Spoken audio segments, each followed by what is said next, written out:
Joining me now is Democratic Congressman Gabe Amo of Rhode Island. He serves on the House Science, Space, and Technology Subcommittee, which oversees NOAA, the National Oceanic and Atmospheric Administration. Thank you for being here this morning. You wrote a letter over your concerns about the role cuts to the National Weather Service played in this Texas flooding disaster. What were your concerns?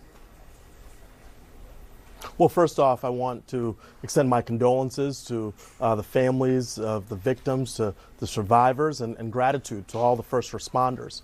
And the letter that I wrote alongside colleagues on the committee of jurisdiction, including those that oversee FEMA, are to essentially get down to the nitty-gritty information that we need to know about the impact of cuts to the National Weather Service. We've seen at NOAA and the National Weather Service severe cuts to personnel, 15%, making a real big impact because these are career people, scientists, meteorologists, folks who have a capacity to predict, help us prepare and respond to these situations. And so I want to get answers. I want and I'm demanding that Commerce Secretary Lutnick show up in front of our committee and give us a robust explanation about how the operations are running. Now, while we cannot prevent the tragedy that we saw in Texas, we can avert others around the country. And I want to make sure, especially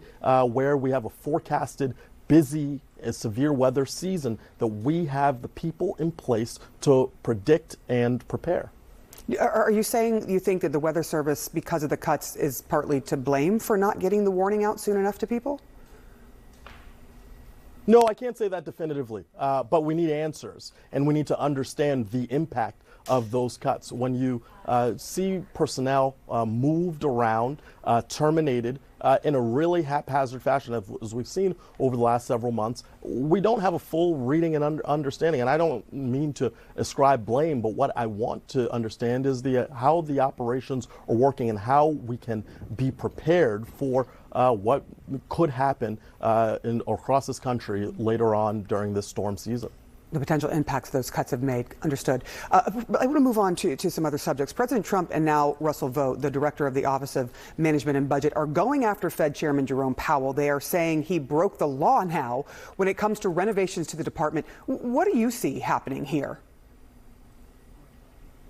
Look, I find this a distraction. The president and the OMB director going after the Fed chair because he won't arbitrarily follow their desire to lower rates while they create chaos and confusion in our economy, challenges to our ability to maintain strong economic relations with our allies. I just find this really absurd and not in the focus of what our officials should be worried about as it relates to our economy.